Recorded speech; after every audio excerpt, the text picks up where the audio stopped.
Na última aula, nós começamos a falar em funções vetoriais. E aí, fizemos alguns exemplos, falamos em domínio, falamos em traço, que é o conjunto imagem de uma função vetorial, e hoje começaremos a falar na parte de limites e derivadas, tá?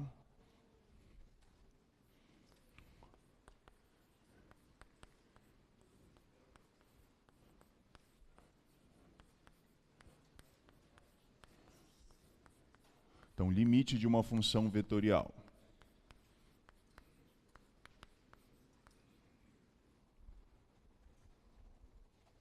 Então, seja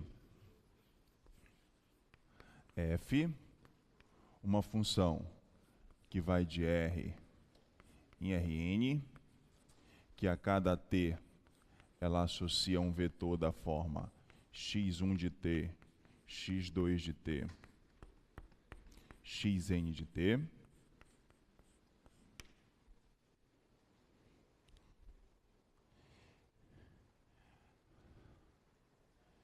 Na verdade, eu vou colocar aqui sejam f, aí L, um vetor da forma L1, L2, Ln.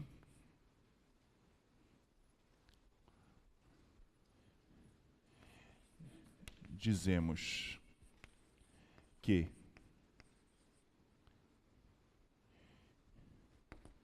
o limite, quando t tende a t0, de f de t é igual a L, se para todo epsilon maior que 0, existe um delta maior que 0, tal que o módulo de t menos t0 for menor que delta, implicar que a norma de f de t menos L é menor que epsilon.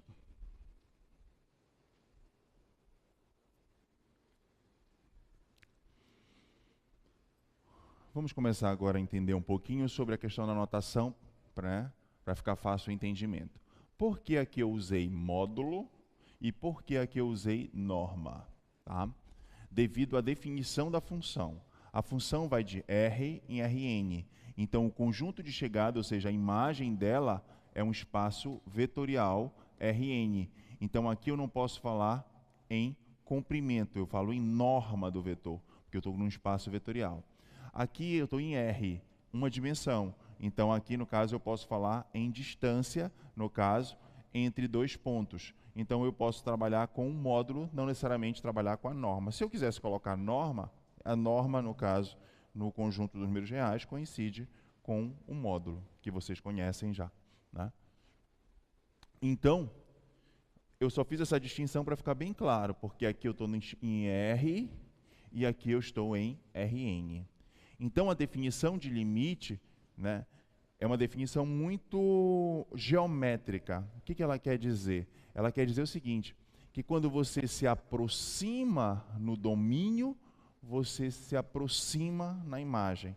Então, essa é a definição de limite. Quer dizer, se eu pego uma vizinhança do meu domínio, ela vai me levar numa vizinhança, aqui o meu L, do meu conjunto imagem, né? Então, ela leva vizinhança em vizinhança, ela aproxima domínio, ela leva conjuntos aproximadamente próximos do domínio em conjuntos aproximadamente próximos na imagem, né? Basicamente, é essa a informação que o limite te dá, né?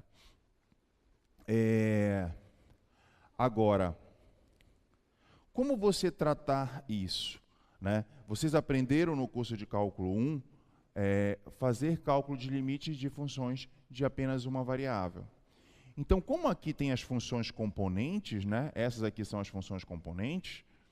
Então, qual é a ideia? A gente encontrar, no caso, resultados, né, que façam que a gente consiga dar um trato igual, no caso, com o que vocês faziam em cálculo 1, ou seja, trabalhando com as funções componentes, né?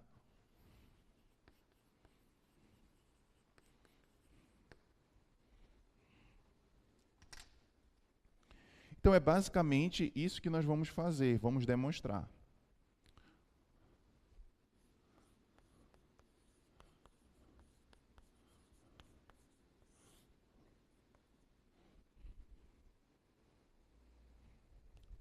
E esta você vai ver que é toda, basicamente, a ideia que vai perdurar tanto no ensino de limites e derivada para funções vetoriais, quanto para funções de várias variáveis que nós chamamos de limites e funções, no caso, diferenciáveis, né? Você vai ver que sempre a gente vai querer trabalhar coordenada a coordenada, né? E tentar encontrar resultados, porque é uma coisa natural, né?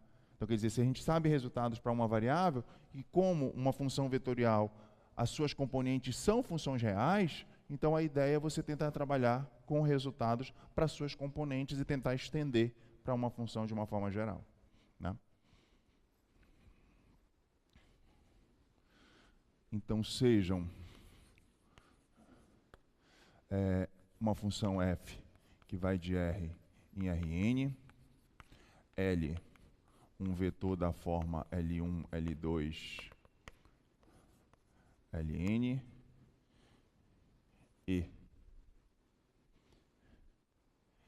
f de t da forma x1 de t, x2 de t, xn de t.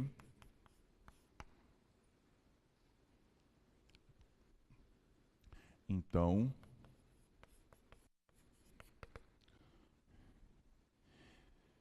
se o limite de f de t, quando t tende a t0, é igual a L, C e somente C, o limite das suas funções componentes x, i de t, quando t tende a t0, é Li para todo i de 1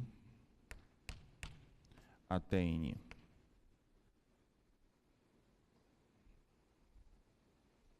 Então, o que esse resultado está dizendo?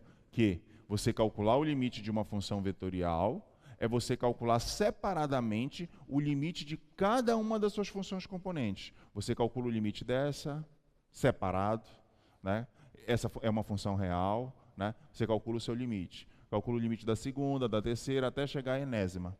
Então, esse resultado diz que essa função ela vai convergir para aquele vetor em que as coordenadas que você vai colocar aqui são justamente para onde essas funções componentes estão convergindo, né? Você vai montar esse vetor coordenada a coordenada.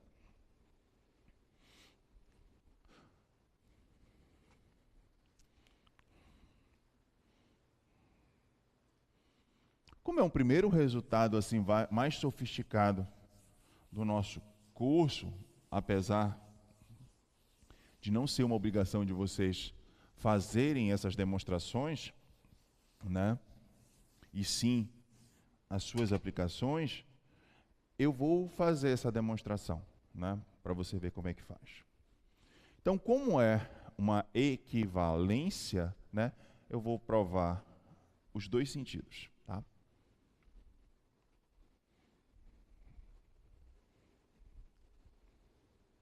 Então, vamos provar primeiro a ida. Então, demonstração.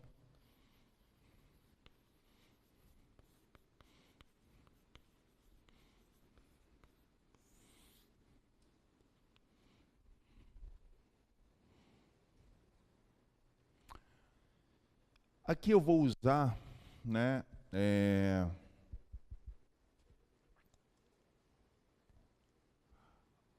alguns resultados de cálculo 1 lá de sequências numéricas.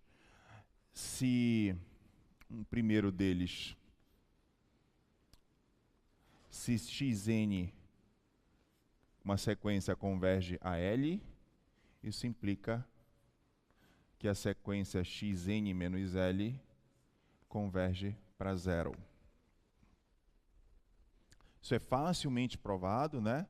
Basta você somar ambos os lados, menos L de cada lado, né?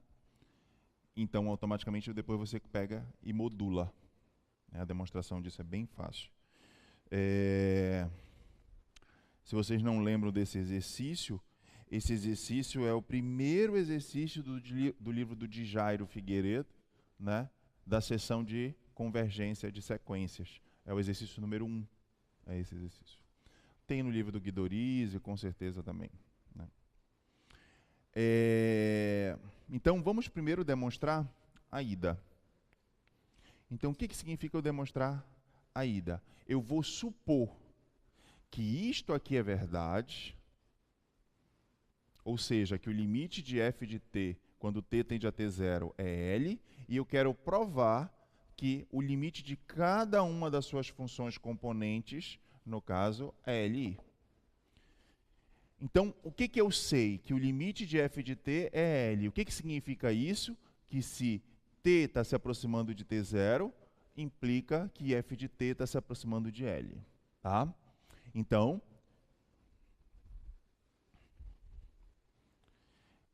se t menos t0 é menor que delta, isso implica que f de t,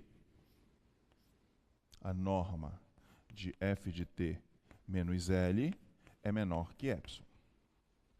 Tá? Não é isso que eu tenho? Estou supondo que isso aqui é verdade. Tá? O que eu quero provar é que o limite de cada uma dessas funções componentes é, no caso, Li. O que eu tenho que provar aqui? O que significa isso aqui? Ó? Eu tenho que provar que se eu pegar um t suficientemente próximo de t0, isso tem que implicar que xi de t menos Li é menor que epsilon. Tá? É isso que eu tenho que provar. Agora observem. O que é, no caso, a norma de uma função vetorial? Nós estamos trabalhando com a norma euclidiana. O que significa isso? Significa isso aqui é a raiz quadrada, tá, da soma dos quadrados das coordenadas desse vetor. Quem é esse vetor? Esse vetor, f de t, tem coordenadas x1 de t, x2 de t, xn de t. L tem coordenadas L1, L2, Ln. Então, se eu pegar o vetor f de t menos L, eu vou subtrair coordenada a coordenada. Então, x1 de t menos L1, x2 de t menos L2, x3 de t menos L3, até chegar no enésimo, xn de t menos Ln. Mas como eu estou calculando a norma, isso é a soma dos quadrados das suas coordenadas. Então, quem são as coordenadas desse vetor? São x1 de t menos L1 ao quadrado, x2 de t menos L2, perdão, eu coloquei o L minúsculo lá, né? L2 ao quadrado, até chegar no enésimo, que é xn de t menos Ln ao quadrado. Isso é menor que epsilon, por hipótese. Tudo bem?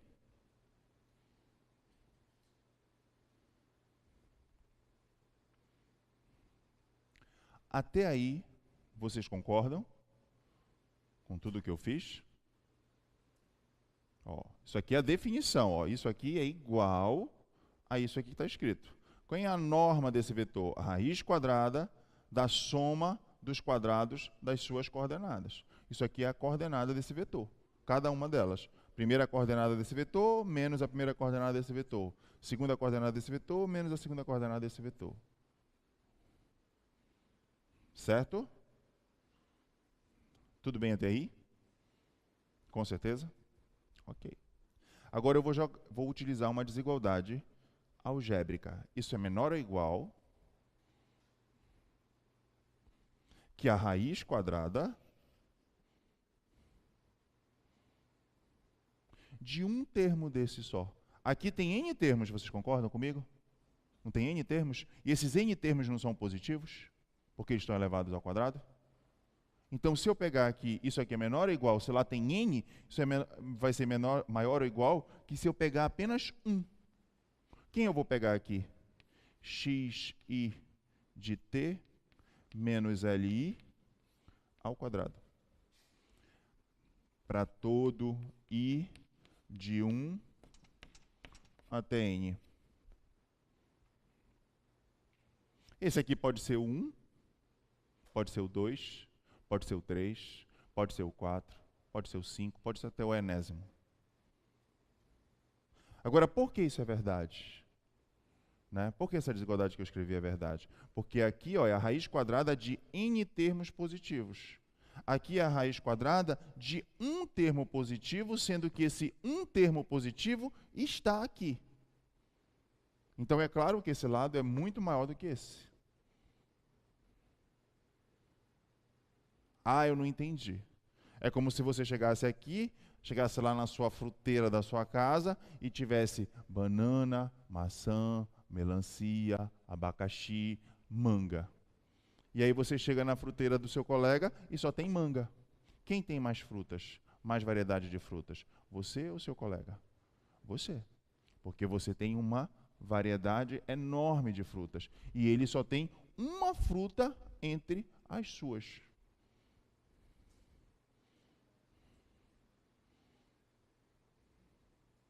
Certo? Todo mundo concorda com esse resultado? Se você quiser, a prova disso é muito trivial. Ó, você começa assim, ó, A1 ao quadrado é menor ou igual que A1 ao quadrado mais A2 ao quadrado. Que é menor ou igual que A1 ao quadrado mais A2 ao quadrado mais A3 ao quadrado. Que é menor ou igual, nesse mesmo raciocínio, A1 ao quadrado, A2 ao quadrado, até chegar o enésimo ao quadrado. Aí depois você extrai a raiz de ambos os lados.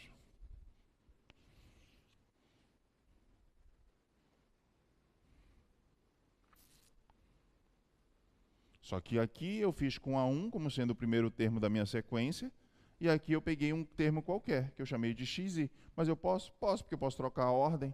Esses termos aqui não existe uma ordem, eu posso colocar quem eu quiser como sendo o primeiro.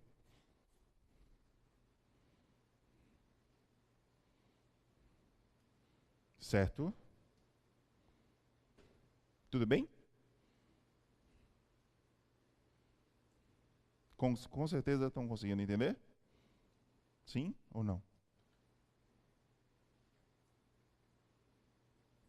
Tá? Aí, se você entendeu isso, acabou. Por que eu queria provar? É que se t menos t0 é menor que delta, quem é este vetor aqui? Ó? Corta quadrado com quadrado. Isso aqui é igual o módulo de xi de t menos li. Não era isso que eu queria provar? Que se t menos t0 é menor que delta, implica que a função componente xi de t menos li é menor que epsilon. Aqui, ó. Se t menos t0 é menor que delta, xi de t menos li é menor que epsilon.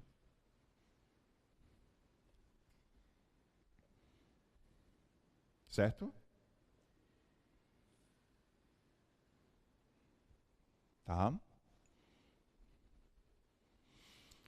Então, isso implica que o limite de xi de t, quando t tende a t0, é igual a li para todo i de 1 até n. Então, quer dizer que quando você pega uma função vetorial e ela converge para um determinado limite, tá? Você acabou de provar que as suas funções componentes convergem para a coordenada do limite respectivo.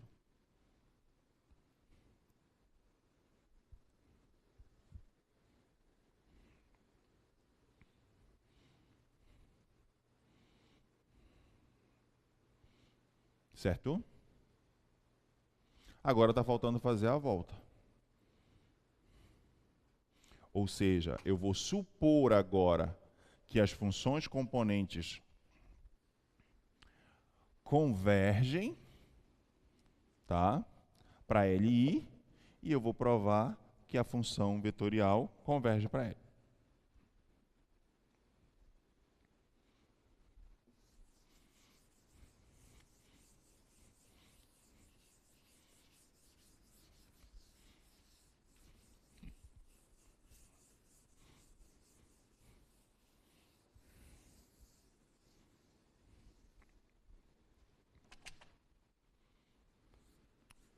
A volta.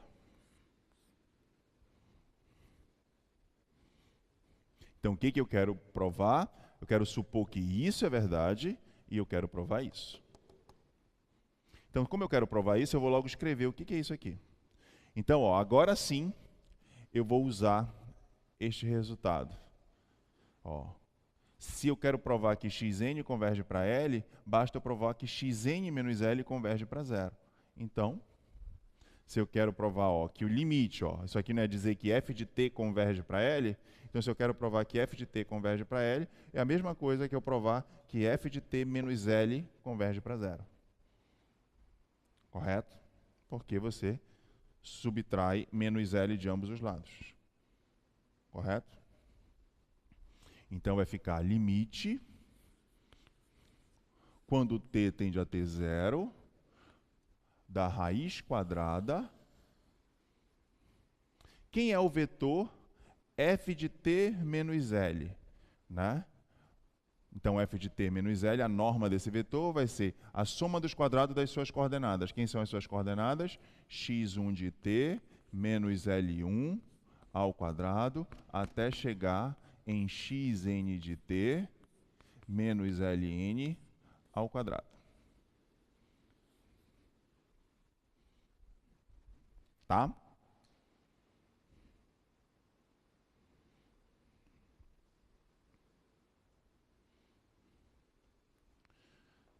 Aí, primeiro o resultado que eu vou usar de cálculo 1 também. A função f de x igual a raiz quadrada de x, ela é uma função contínua. Então, se ela é uma função contínua, toda vez que você tem uma função contínua, eu posso passar o limite para dentro da raiz. Vocês aprenderam isso em cálculo 1. Se não aprenderam, podem me perguntar que a gente demonstra. Tá? Então, toda vez que você tem uma função contínua, se você está calculando o limite de uma raiz é a raiz do limite. Né? Então, eu posso passar esse limite para dentro. Ó. Então, vai ficar a raiz quadrada, limite de uma soma é a soma dos limites. Então, vai ficar limite, quando t tende a ter zero, de x1 de t menos L1 ao quadrado, mais reticências, limite, quando t tende a ter zero, de xnt menos Ln ao quadrado. Limite da soma, soma dos limites. Então, esse passo aqui, ó, daqui para cá, é pelo fato da continuidade dessa função. A função é contínua. E aí eu vou usar agora de novo essa outra função aqui, ó, f de x igual a x quadrado, também é contínua. Né? Aí se ela é contínua, ó, limite, né? Porque aqui eu nem precisava usar esse fato, é fácil demonstrar isso, porque limite de uma função ao quadrado é o limite de um produto. E limite de um produto é o produto dos limites. Então eu poderia fazer separadamente. Né? A prova bem trivial. Né? Mas só já que eu estou fazendo o resultado, então você passa o limite para dentro. Né? Então vai ficar igual ao limite, raiz quadrada, perdão, do limite de x1 de t menos L1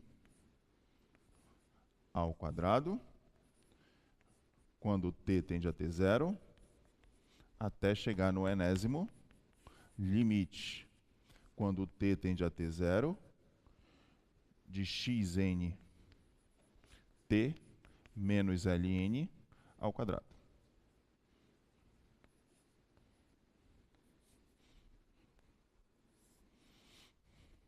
E aí acabou, ó. Se limite de x e de t, quando t tende a ter zero, é Li, né? Então, quanto é que é o limite de x e de t menos ali? Ó, se o limite de x e de t é li, então quanto é que é o limite de x e de t menos ali?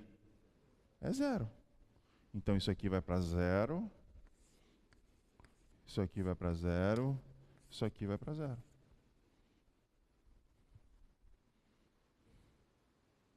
Todos vão para zero. Então, se todos vão para zero, esse daqui é zero. E quem é esse? É esse aqui.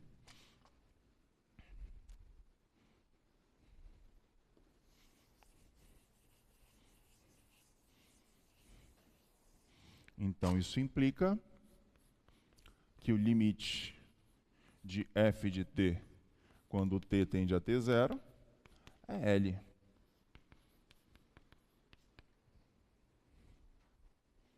Como queríamos demonstrar. Então, quer dizer que se a gente conseguir provar que as funções componentes convergem para LI, então quer dizer que a função f vai ter que convergir para um vetor cujas coordenadas vão ter que ser justamente esses valores. Aí essa volta, né, é muito importante para o que a gente quer fazer aqui, né? Você vai já ver, Jeremy, isso aí é muito complicado, sabe? Eu não nasci para ser matemático, não entendi quase nada dessa demonstração, ou nada, né?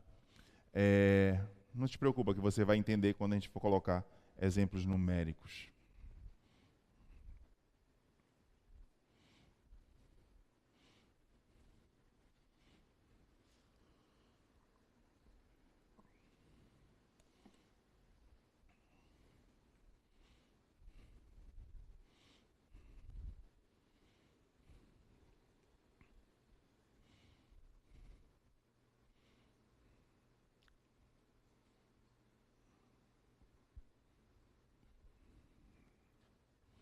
Alguma dúvida?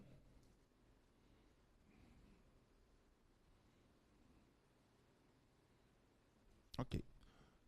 Vamos ver um exemplo numérico para tirar essa carinha de susto de vocês. Vou deixar o enunciado do teorema.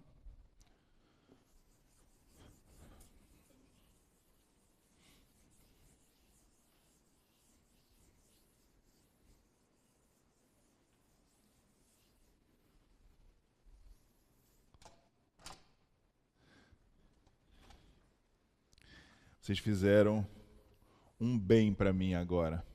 Vocês fizeram relembrar uma cena assim maravilhosa de 94, para vocês verem, né? Vocês fizeram uma cara que eu fiz quando eu estava na universidade, primeiro semestre, né, de licenciatura, e eu tive o prazer de ser aluno do coordenador do curso desse projeto, né? Do projeto Newton, que é o professor José Miguel Veloso. E, antigamente, a primeira disciplina do curso chamava-se Cálculo Diferencial e Integral A, né, pra gente. E na primeira aula, o professor José Miguel foi fazer uma explanação do que a gente ia ver no curso, e ele falou em limites, e deu essa definição, né? Que eu apaguei aqui, né? Para todo épsilon existe um delta, que se o domínio se aproxima, a imagem se aproxima, né? E quando ele foi fazer uma demonstração de um limite de uma função real, né? A gente nunca tinha visto, né? Eu nunca tinha visto um algebrismo desse. E a gente ficou, né? Aquela cara assim, igual como vocês ficaram agora, né? E só que o Zé Miguel, ele não se desespera, né? Eu digo para ele que ele tem no pior problema, ele sempre dá uma risadinha. Ele, porque ele percebeu que a gente não tinha entendido absolutamente nada, né? E ele não se desesperou. Ele deu uma risada, assim como se, isso não é o problema. Um dia vocês vão entender isso, né? E vocês fizeram a mesma cara agora que eu fiz na época, né? Tá, vamos ver um exemplo.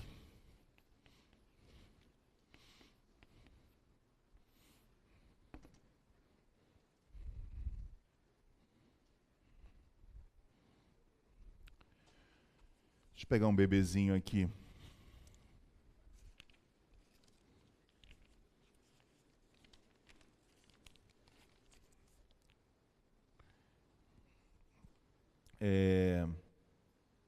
seja alfa uma função vetorial que vai de R menos o valor unitário em R3, dada por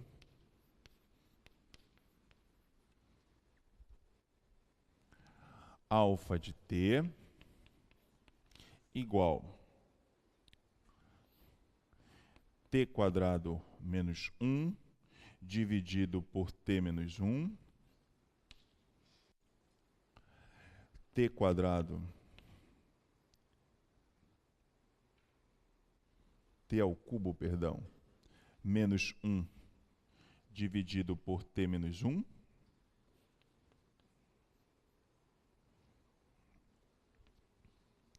e raiz de t menos 1 dividido por t menos 1.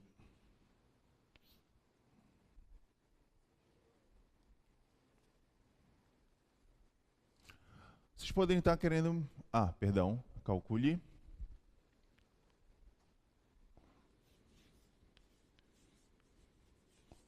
O limite quando t tende a 1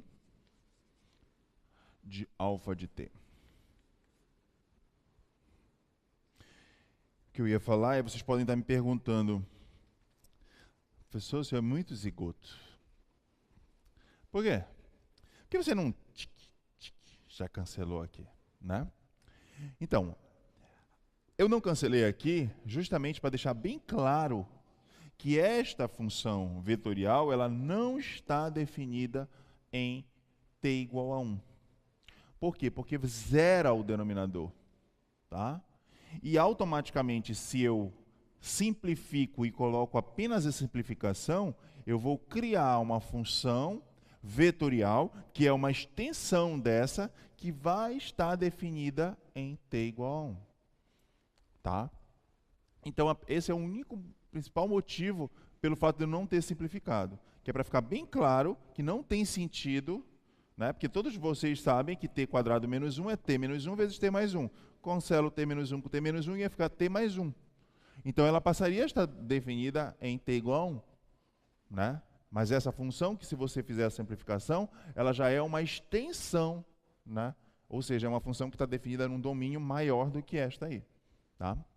Então, somente por isso que eu não fiz a simplificação.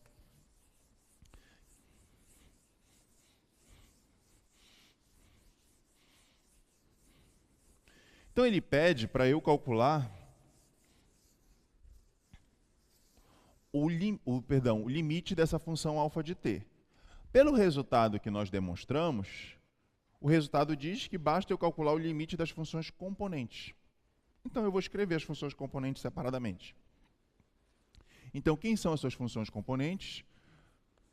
X de t é t quadrado menos 1 sobre t menos 1.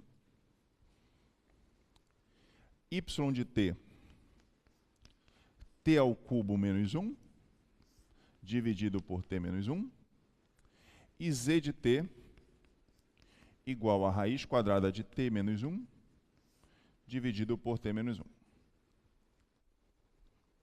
Então, basta calcular o limite dessas funções, que são reais. Então, vamos calcular a primeira. Então, quem é o limite quando... o limite de x de t quando t tende a 1? Isso aqui é a mesma coisa que o limite de t quadrado menos 1 dividido por t menos 1 quando t tende a 1. Tá? Eu sei que muitos de vocês, quando vocês pegam uma expressão dessa, né, vocês sabem que t quadrado é a mesma coisa que t menos 1 vezes t mais 1. Aí você vem tic, tic, né? Tá certo. É aceitável. Mas isso tudo tem uma justificativa por que você pode fazer isso, né? Você pode fazer isso porque quando você coloca t tendendo a 1, t não necessariamente é igual a 1, porque quando você fala para toda a sequência que converge para 1, E nem todas as sequências que convergem para 1 são sequências constantes, né? Então, pelo fato de ser para toda a sequência, então, você pode pegar aqui uma sequência que não necessariamente ela é toda unitária. Então, como ela não é toda unitária, então t menos 1 não é um zero. Porque se t fosse 1, isso aqui daria 0. Então, eu não poderia simplificar divisão por 0. Então, eu só posso cortar aqui, porque quando esse t tende a 1, ele não necessariamente é 1. Então, como ele não é necessariamente 1, t menos 1 não é necessariamente 0.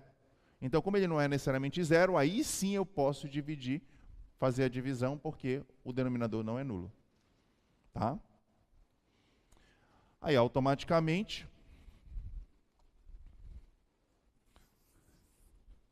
isso aqui vai ficar o limite, quando t tende a 1, de t mais 1. E vocês sabem que isso aqui é 2, porque essa função ela é contínua. Tá?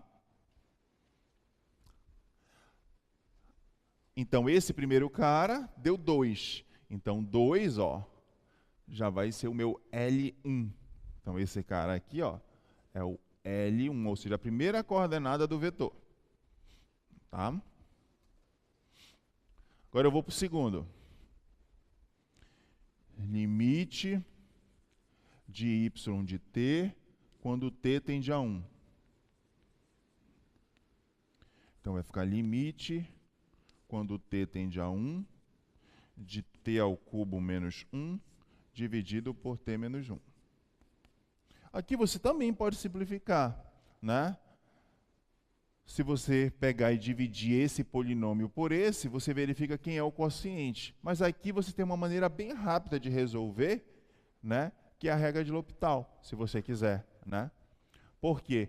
Porque neste caso, a indeterminação que dá é do tipo 0 sobre 0. Então você pode derivar. Então, se você derivar em cima, então limite quando t vai para 1, derivada dessa função, 3t², derivada dessa função, 1. Tá? Limite de 3t² quando t tende a 1, isso aqui é 3. Então, esse cara é o L2.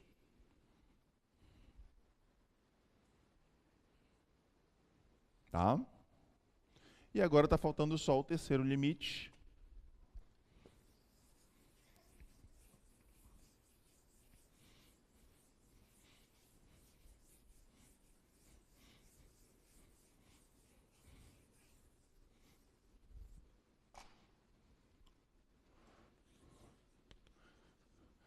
Limite de z de t quando t tende a 1. Então, vai ficar o limite de raiz de t menos 1 dividido por t menos 1 quando t tende a 1. Novamente, se você quiser derivar, né, pode, usando a regra de L'Hopital. Mas, também, se você quiser simplificar, também pode. Ó, isso aqui é a mesma coisa que o limite quando t tende a 1 de raiz de t menos 1. T menos 1 é a mesma coisa que raiz de t menos 1 vezes raiz de t mais 1. Simplifica esse com esse, pelo mesmo motivo, quando t tende a 1, ele não é necessariamente 1, então isso aqui não é necessariamente 0. Então, fica apenas o limite, quando t tende a 1, de 1 sobre raiz de t mais 1. E isso aqui dá meio. Já que essa função ela é contínua, e esse cara é o meu L3. Então, daí, eu posso dizer, então isso implica que o meu vetor L tem coordenadas L1, L2, L3, e ele vai ser quem? 2, 3 e meio. Daí você pode concluir que o limite da minha função vetorial alfa de t, quando t tende a 1, é o vetor 2, 3, meio.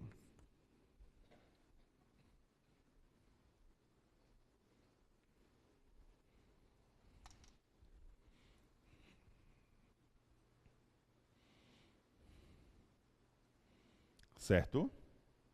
Então, toda vez que você for calcular o limite de uma função vetorial, você verifica quem são as funções componentes, calcula o limite das funções componentes e depois constrói esse vetor, que vai ser justamente um vetor cujas coordenadas serão esses limites.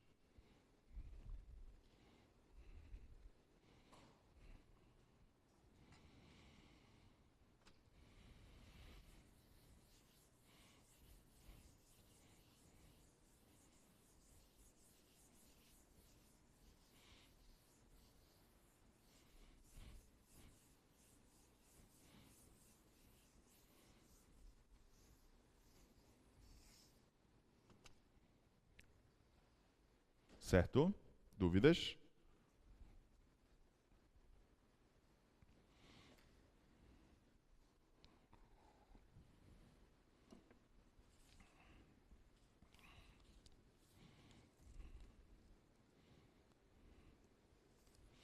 Exemplo 2.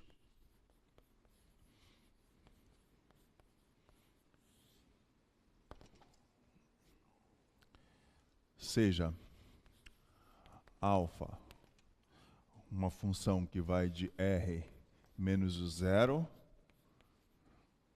em R3, definida por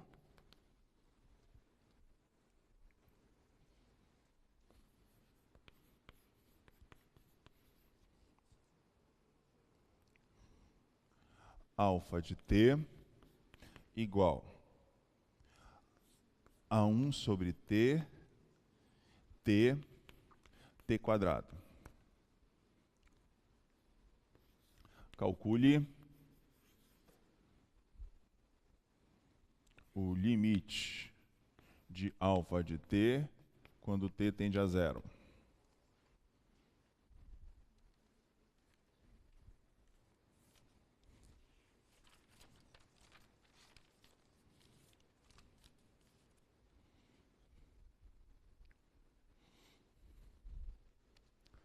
Então, novamente, você verifica quem são as suas funções componentes. Então, x de t é igual a 1 sobre t, y de t igual a t, z de t igual a t quadrado. Então, daqui você tira que o limite de z de t quando t tende a zero é igual ao limite de t quadrado quando t tende a zero, que isso aqui é zero.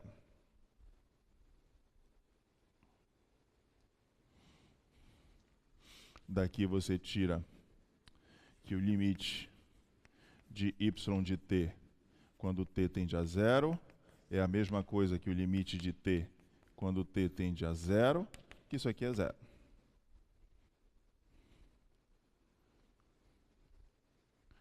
E daqui você tira que o limite de x de t quando t tende a zero é a mesma coisa que o limite de 1 sobre t quando t tende a zero, e você sabe que isso aqui não existe.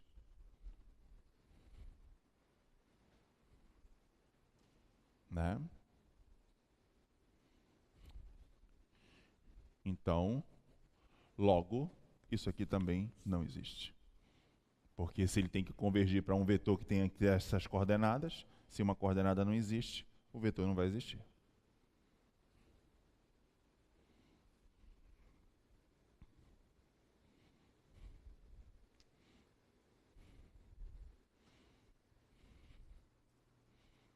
Certo? Vocês sabem por que esse limite não existe?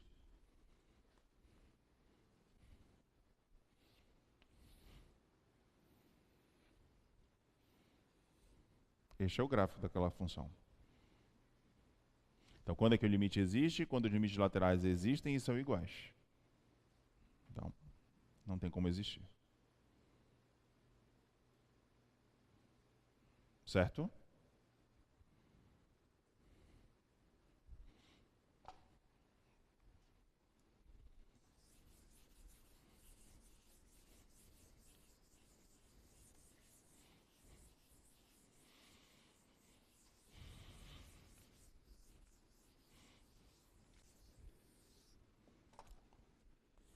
Observação. seja alfa uma função que vai de R em Rn,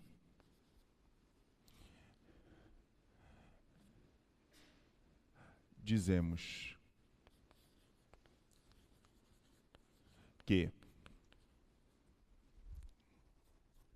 alfa é contínua em T0 se o limite quando t tende a T0 de alfa de t é justamente a imagem desse ponto, alfa de T0. Então, no lugar do L, né, aqui quando a gente calculava o limite de uma função, a gente chamava de L. Se esse L for justamente a imagem do ponto para onde você está convergindo no domínio, nós dizemos que essa função ela é contínua nesse ponto, né?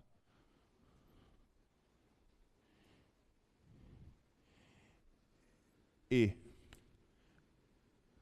dizemos que alfa é simplesmente contínua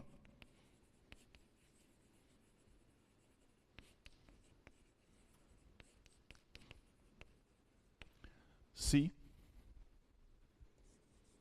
o limite de alfa de t, quando t tende a T0, é igual a alfa de T0 para todo T0 no domínio dessa função.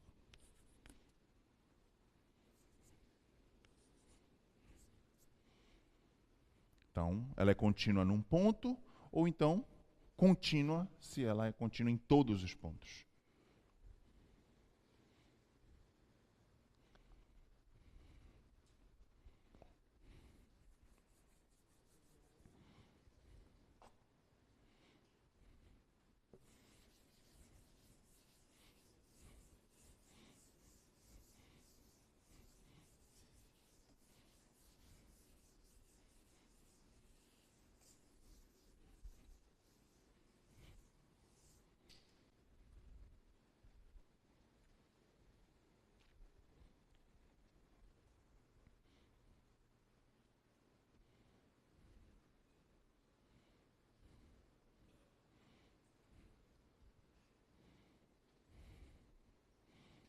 Aí por que essa observação é interessante? É porque quando você vai calcular o limite de uma função vetorial, você calcula o limite de funções componentes, e como as funções componentes são funções reais, né, você pode usar todos os resultados que vocês aprenderam lá em cálculo 1.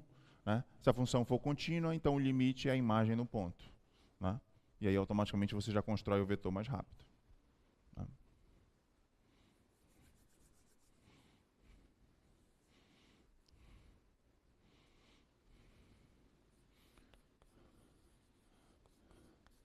Exemplo 3. Chegasse aqui e colocasse uma função vetorial alfa, que vai de R em R2, tal que alfa de t é igual a t quadrado. Aí se eu chego para você e pergunto, calcule o limite de alfa de t quando t tende a 2. Esta função é contínua, né, função identidade. Esta função é contínua, é uma parábola. Né, então, se elas são contínuas, então, automaticamente, o limite dessa função vai ter que ser justamente a imagem dessas funções no ponto. Então, você ia pegar aqui, ó, x de t igual a t, y de t igual a t quadrado. Então, se você quer calcular o limite de x de t quando t tende a 2, isso aqui vai me dar o x de 2, que é 2. Limite de y de t quando t tende a 2, isso aqui vai me dar o y de 2, porque essa função ela é contínua, que é 4. Então, automaticamente, esse limite aqui é um vetor 2, 4.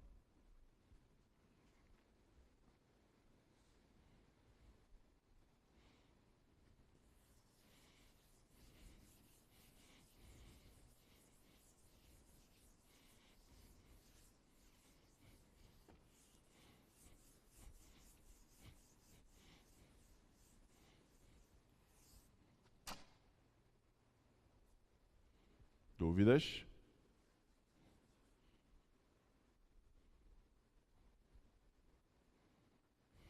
Não?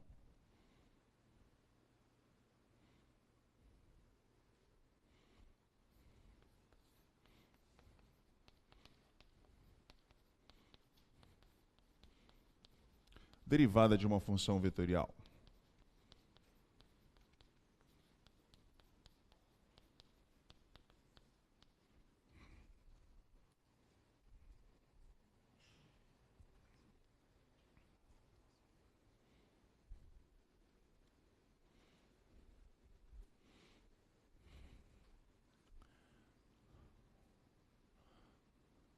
Então, seja alfa uma função que vai de R em Rn e T0 um elemento do domínio de alfa,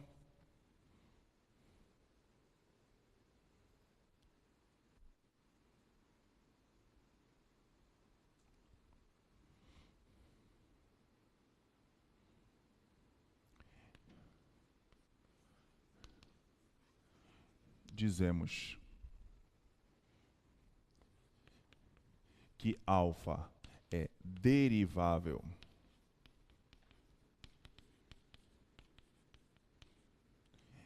em T0 se o limite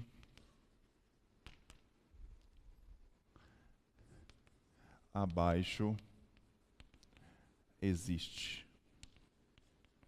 Que limite é esse? É o limite do quociente de Newton. Limite quando t tende a T0 de alfa de t menos alfa de T0 dividido por t menos T0.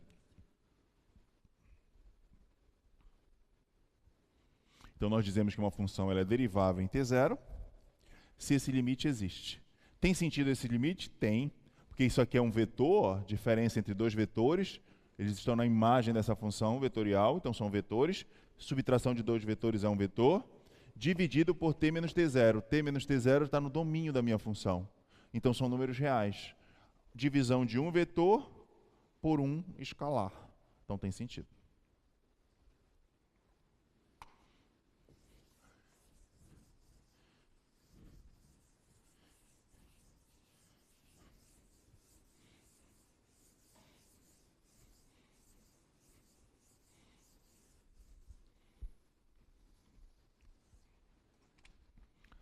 Denominamos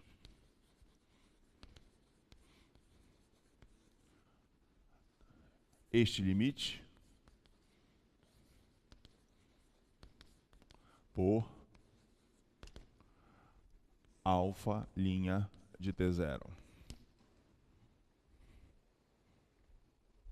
Então, se esse limite existe, nós chamamos esse limite de alfa linha de T0. Esse linha aqui para representar que a gente está calculando uma derivada. Portanto,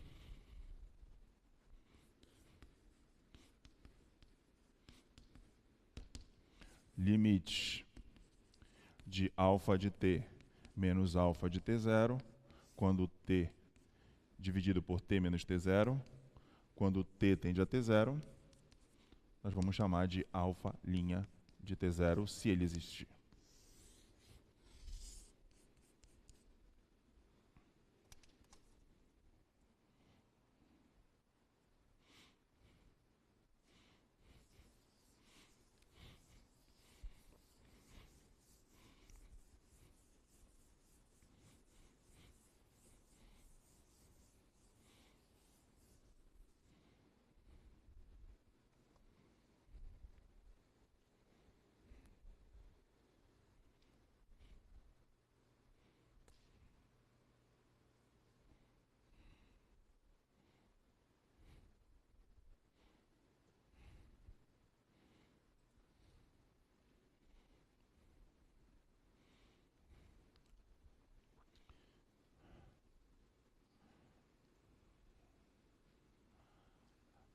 Agora vamos considerar aqui, para a gente fazer uma continha, então alfa, uma função vetorial de R em Rn,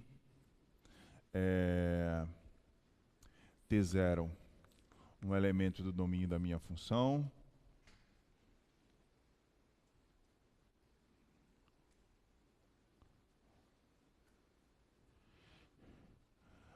Alfa de t, um vetor da forma x1 de t, x2 de t,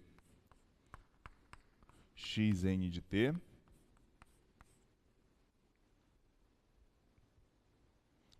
Então vamos calcular a derivada dessa função se ela existir, né? Então quem seria a derivada? Então alfa' de t0 seria o limite quando t tende a t0 de alfa de t menos alfa de t0 dividido por t menos t0. Isso aqui é igual limite quando t tende a t0.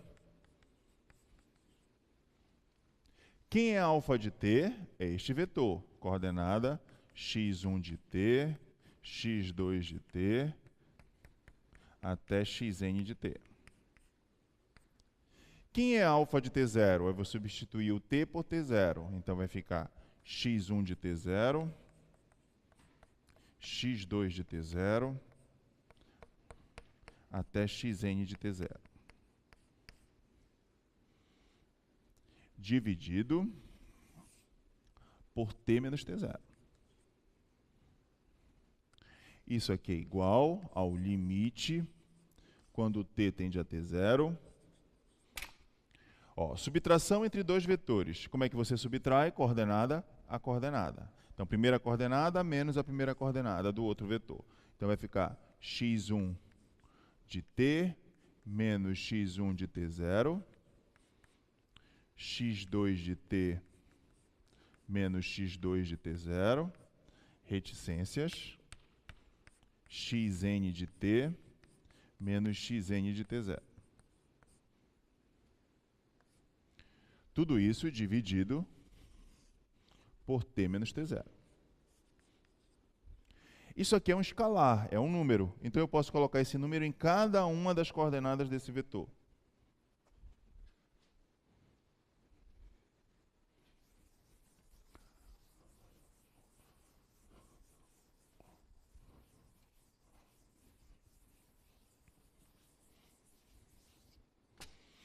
Então, alfa' de t0 vai ser igual ao limite... Eu até esqueci de colocar o limite lá. Não, coloquei, perdão. Limite quando t tende a t0. Aí vai ficar x1 de t menos x1 de t0. Aí eu vou passar o escalar para dentro, ó, t menos t0. x2 de t menos x2 de t0 dividido por t menos t0, até chegar no enésimo, xn de t menos xn de t0, t menos t0.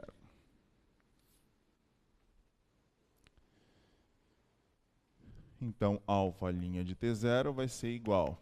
Esse limite eu posso passar para dentro, né? Pelo resultado que nós acabamos de ver anteriormente, que é o limite das suas funções componentes. Então, isso aqui vai ser igual ao limite quando t tende a t0 de x1 de t menos x1 de t0 dividido por t menos t0. Reticências, até chegar no último, limite quando t tende a t0 de xn de t menos xn de t0 dividido por t menos t0. Agora, isso aqui não é uma função real, já que é uma função componente. Então, se isso aqui é uma função real, esse termo aqui, se ele existe, ele é a derivada dessa função. Então, olha o que vocês acabaram de provar. Alfa' de t0 é, na verdade, o x1' de t0, que é a derivada dessa função, x2' de t0, reticências, até xn' de t0.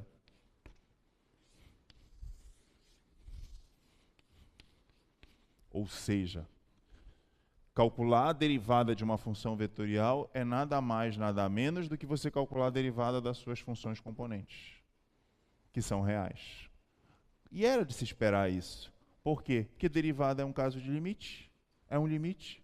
Então, se nós provamos que o limite de uma função vetorial é o limite das suas funções componentes, então, claro que, pelo fato de derivada ser um caso de limite, derivada de uma função vetorial é a derivada das suas funções componentes também. Certo?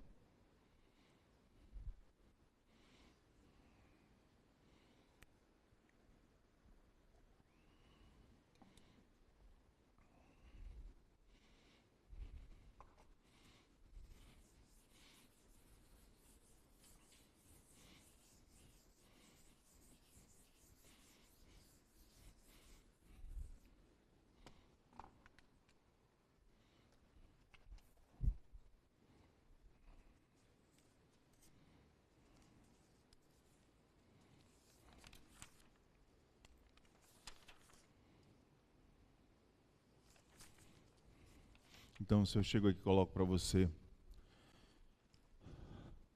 exemplo 4.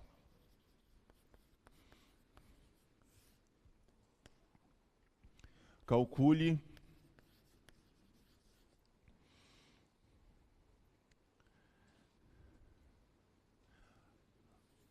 a derivada da função alfa de t igual cosseno t, seno t, t em t igual a π sobre 2.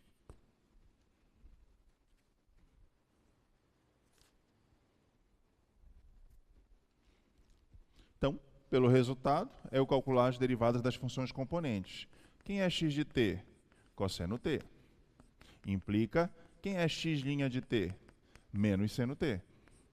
Implica, x' de π sobre 2 vai ficar menos seno de π sobre 2, que é menos 1.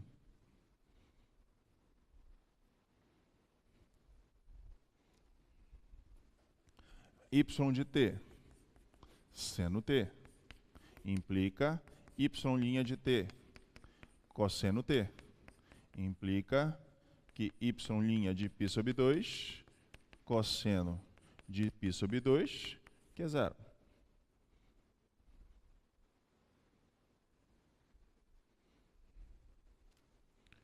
Z de t igual a t. Então, z' de t é igual a 1. Então, z' de π sobre 2 também é igual a 1. Consequentemente, isso implica quem é alfa' de π sobre 2 é um vetor que tem as coordenadas menos 1, 0, 1.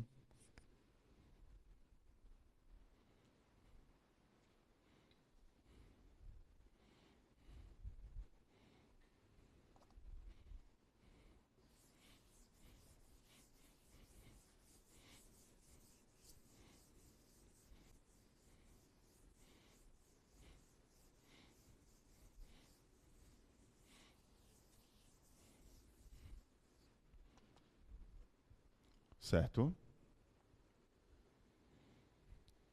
Tudo muito fácil, né? Ainda bem.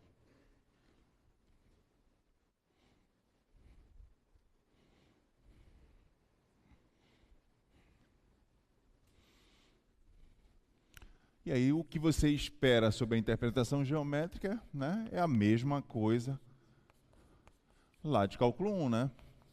Interpretação geométrica da derivada.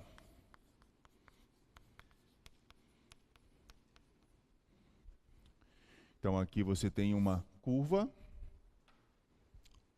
Aqui você tem um ponto T0, parâmetro, né?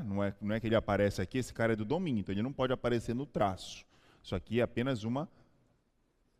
Estou fazendo uma coisa hipotética, só para você saber que esse pontinho seria aqui. Mas, na verdade, esse cara que aparece aqui, né, aqui é como se fosse, estou dizendo que o t é igual a t0.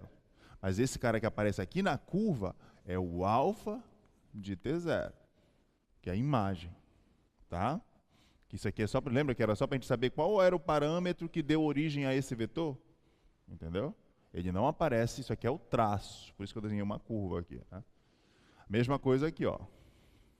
Aí eu pego aqui um alfa de t qualquer. Então aqui é só o parâmetro. Quem foi que deu origem a esse ponto? O parâmetro t.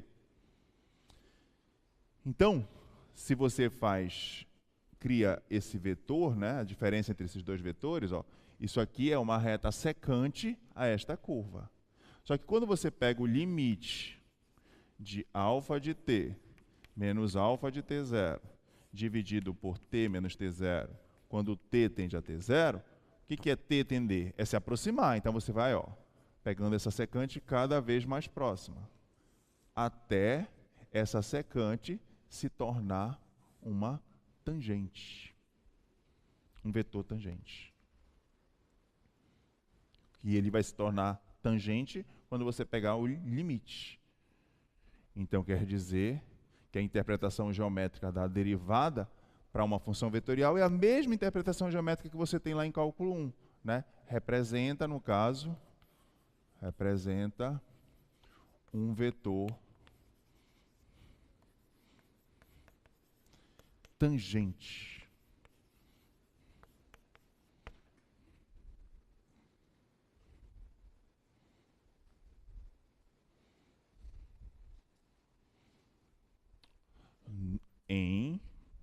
Falta colocar o local, né?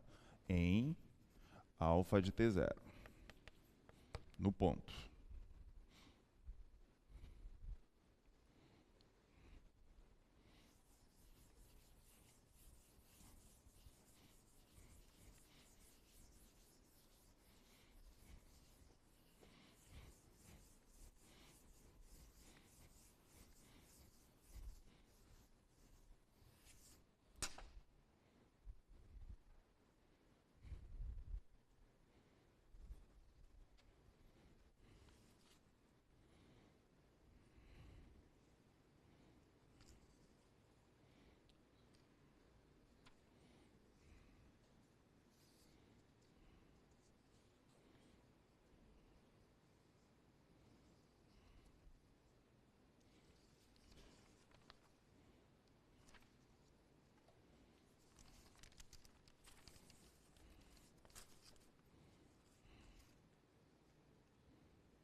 Aí passa a ter exercícios bem interessantes que devem estar na lista de vocês.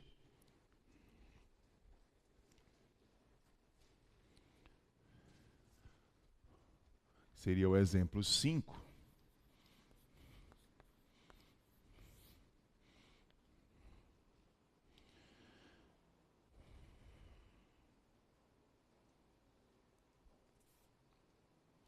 Determine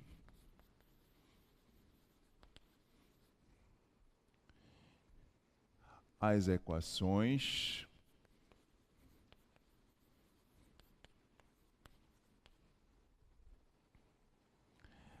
da reta tangente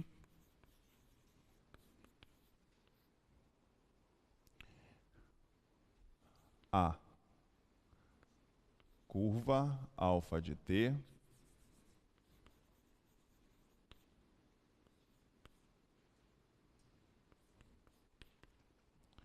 cosseno t, seno t, t sobre 4, no ponto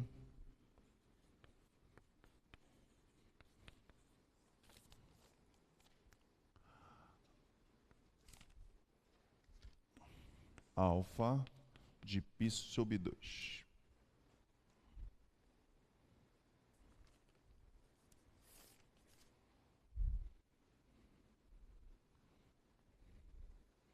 Então, primeiro passo, calcular, já que ele quer a equação da reta tangente, e nós vimos que a interpretação geométrica da reta tangente, a interpretação geométrica da derivada representa um vetor tangente. Então, para eu determinar Se aqui é o vetor tangente,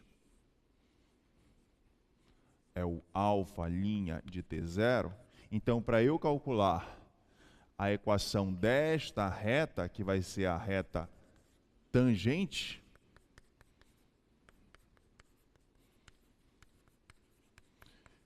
fica muito fácil, porque eu tenho o vetor que dá a direção e eu sei por onde é que ela passa. Então, ela passa por esse ponto, mais lambda, o vetor diretor. Então, eu tenho tudo. Então, o primeiro passo é saber quem é o vetor diretor. Para eu saber quem é o vetor diretor, eu tenho que saber quem é o vetor derivada. Então, vamos lá calcular a derivada. Então, quem são as funções componentes?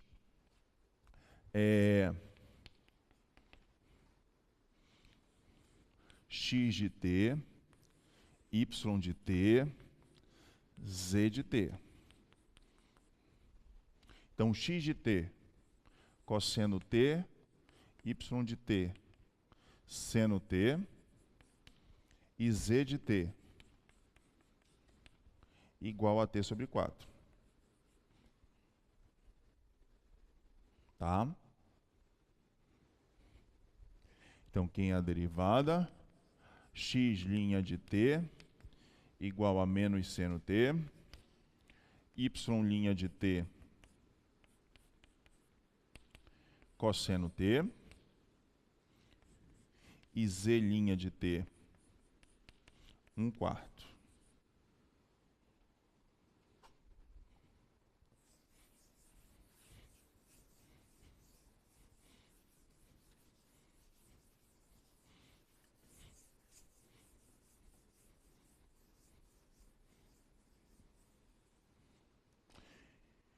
Então, quem é o vetor derivada? Alfa' de t vai ter que ter essas componentes.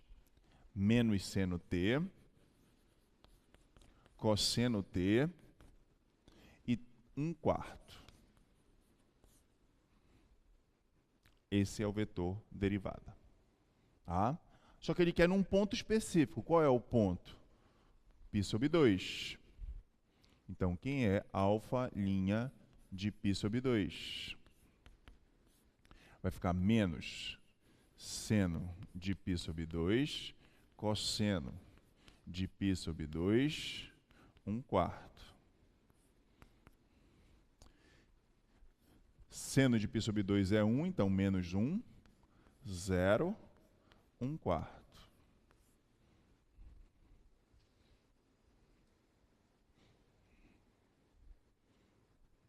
Tá?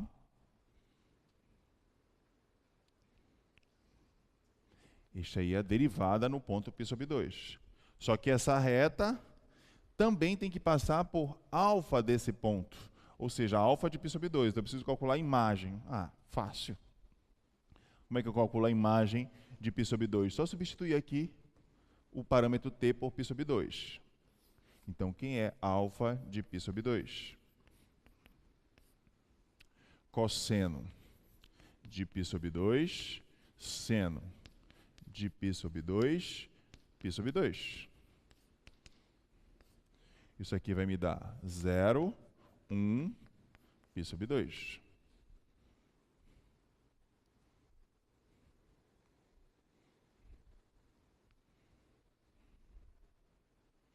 Certo? E agora, como é que eu escrevo a reta? Pego um ponto genérico, x, y, z, tem que passar por esse ponto alfa de t0, mais lambda, o vetor diretor. Aí eu vou ter a equação. Tá? Então, quem é a equação da reta?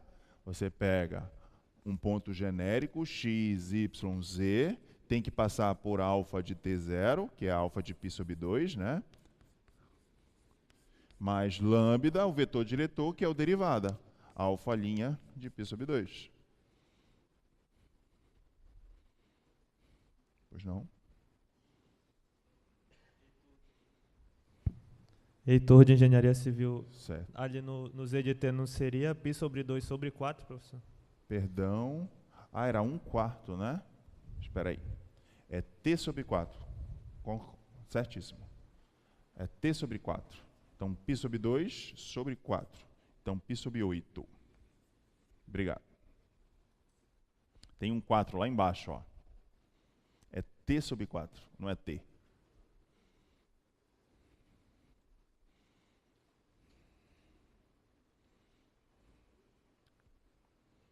Ok?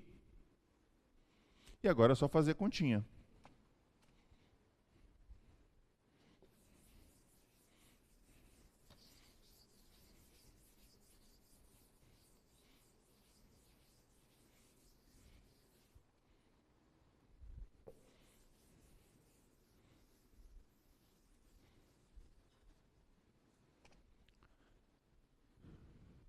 Então, reta tangente.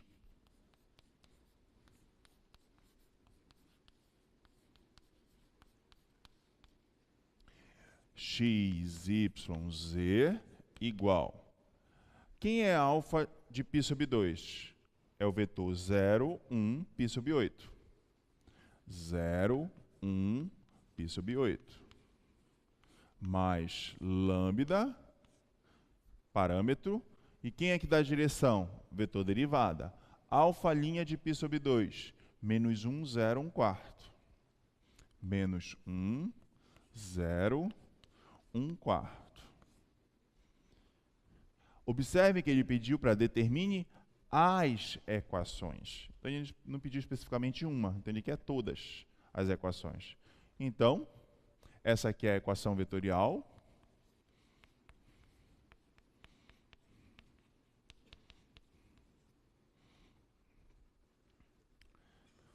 Quem são as paramétricas? X igual a 0 mais lambda vezes menos 1, menos lambda. Y igual a 1 mais lambda vezes 0, que vai dar 1. Tá? E Z igual a π sobre 8 mais lambda sobre 4.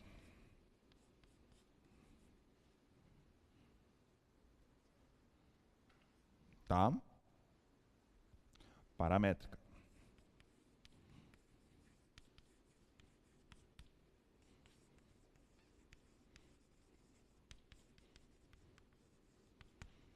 E a simétrica aqui, foi bom ter acontecido isso, né? Porque ela vai ser um pouquinho diferente, ó. O que é a equação simétrica? É você dizer quem é o parâmetro. Quanto é que vale o parâmetro aqui? O lambda vai ficar menos x, né? Então, lambda vai ser igual a menos x igual. Aqui não tem como eu tirar o parâmetro, porque o parâmetro está nulo. Perdão, está nulo não, está multiplicado por 0. Então, você aguarda, aí você vai tirar o parâmetro lambda daqui, ó. Vou passar para o outro lado, vai ficar z menos π sobre 8, multiplicado por 4. Então, vai ficar 4z mais π sobre 2. Tá? Esse é o valor do lambda. Aí, lambda igual a menos x, igual a 4z mais π sobre 2. Aí, o que você faz? Ó, vírgula, e como essa variável y não está dependendo do lambda aqui, você só diz quanto é que ela deu. Y igual a 1. Essa aqui seria a equação simétrica.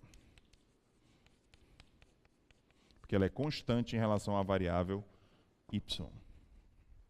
Ela não varia, ela não depende de lambda.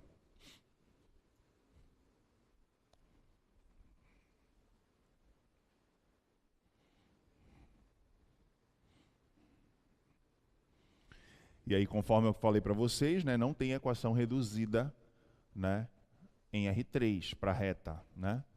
Aquela equação lá, x mais by mais cz igual a d, é a equação de um plano, né, e não de uma reta. Nós já demonstramos isso através do produto escalar. Né?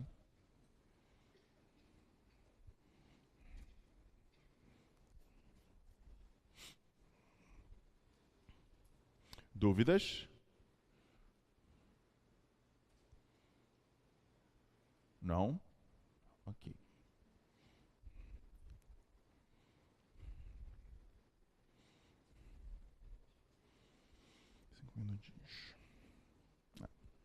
Então, vou fazer o seguinte. Eu teria ainda 4 minutinhos, né, de aula. Próximo passo seria eu falar em comprimento de curva. Né? Claro que eu não vou conseguir demonstrar comprimento de curva em 4 minutos. Então, eu vou fazer aquela mesma historinha, né? Na próxima aula, vocês me devem 4 minutos, então eu vou passar 4 minutos da aula, né? Só que foi até bom ter acontecido isso, por quê? Porque eu já falei para você, não existe minha prova de cálculo 2 sem comprimento de curva. Então, na segunda-feira, nós vamos falar em comprimento de curva. Então, se vocês pudessem estudar tudo isso, porque nós vamos precisar disso aqui, né?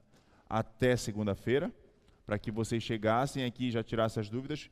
E aí, se quiser, né, se já conseguiu estudar tudo e já conseguir começar a tentar resolver exercícios de comprimento de curva, melhor ainda, porque você já traz as suas dúvidas, né? Como eu falei para você, não existe prova de cálculo 2 sem comprimento de curva. É a primeira questão certa na prova de vocês, vai ser comprimento de curva, tá bom? Obrigado. E sexta-feira aula de exercício, hein? Não falta.